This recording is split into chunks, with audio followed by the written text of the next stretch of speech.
Assalamualaikum warahmatullahi wabarakatuh. Kelompok kami akan mempresentasikan strategi PT Garuda Indonesia. Pertama, saya Emrafib Azmi. Saya Alivia Marani Putri. Saya Joseli. Saya Elmania Wahyuni. Saya Dia Pratiwi. Saya Emrafib Azmi. Pemateri pertama, perubahan positif di lingkungan internal pada PT Garuda Indonesia.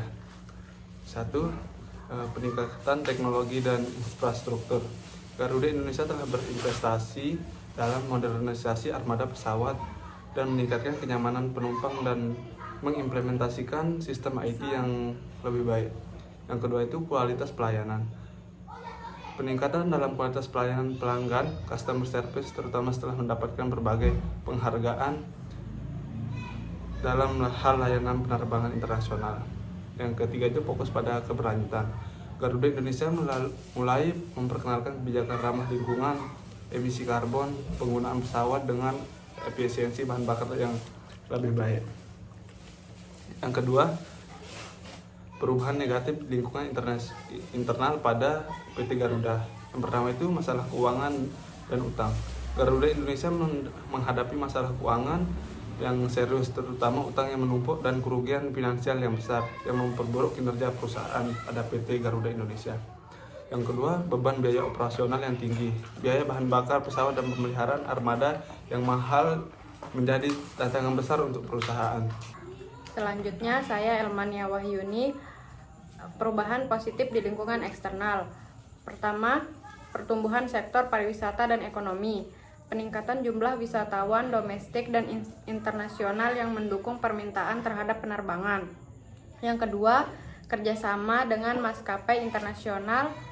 Garuda Indonesia telah memperluas aliansi dengan berbagai maskapai internasional, membuka peluang pasar yang lebih luas. Perubahan negatif di lingkungan eksternal. Yang pertama, persaingan yang semakin ketat. Persaingan dengan maskapai lain, baik domestik maupun internasional, semakin intensif, mengurangi pangsa pasar Garuda Indonesia. Yang kedua, fluktuasi harga bahan bakar. Harga bahan bakar pesawat yang tidak stabil mempengaruhi biaya operasional Garuda Indonesia secara signifikan. Yang ketiga, pandemi COVID-19. Dampak pandemi terhadap permintaan penerbangan yang menurun drastis serta pembatasan perjalanan internasional dan domestik yang mengurangi pendapatan. Sekian. Selanjutnya, saya Nadia Pratiwi. Identifikasi kekuatan dan kelemahan yang berubah. Kekuatan Garuda Indonesia yang berubah. 1. Brand image yang kuat. Sebagai maskapai nasional, Garuda Indonesia masih memiliki citra yang baik di mata pelanggan. 2. Keunggulan pelayanan, kualitas layanan termasuk makanan di pesawat dan kenyamanan kursi. Kelemahan Garuda Indonesia yang berubah. Kinerja keuangan, kerugian besar yang terus terjadi meskipun ada upaya. Pendapatan yang tidak stabil, ketergantungan pada pasar domestik yang cenderung fluktuatif, serta kerugian akibat pandemi COVID-19. Selanjutnya, saya Alivia. Strategi yang perlu diubah oleh Garuda Indonesia. Yang pertama, strategi penguatan keuangan.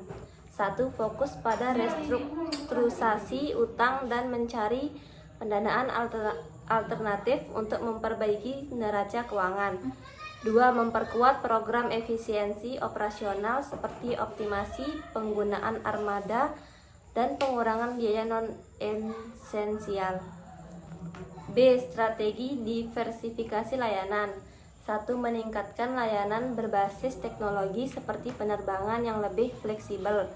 2. Mengembangkan sektor layanan lain seperti kargo udara dan transportasi logistik. C. Strategi penguatan SDM dan kepuasan pelanggan.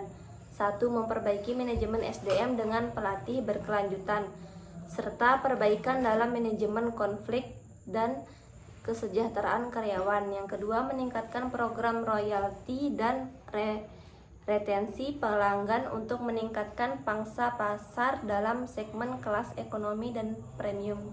Selanjutnya, rekomendasi strategi untuk setiap departemen Garuda Indonesia. Yang pertama, Departemen Keuangan, yaitu melakukan audit keuangan secara berkala dan mencari mitra strategis. Yang kedua, Departemen Pemasaran dan Penjualan, yaitu fokus pada pengembangan program, loyalitas pelanggan, dan ekspansi pasar. Yang ketiga, Departemen Operasional, melakukan audit operasional untuk mencari potensi efisien. Yang keempat, Departemen SDM, yaitu untuk mengimplementasikan pelatihan yang lebih intensif. Yang kelima, Departemen Teknologi Informasi, untuk mengembangkan platform digital yang meningkatkan kenyamanan pelanggan. Kesimpulannya yaitu Garuda Indonesia perlu melakukan perubahan strategis di berbagai aspek, dari pengelolaan keuangan hingga penguatan hubungan dan pelanggan, dengan menyesuaikan diri terhadap perubahan pasar dan lingkungan eksternal yang dinamis. Sekian dari kelompok kami. Wassalamualaikum warahmatullahi wabarakatuh.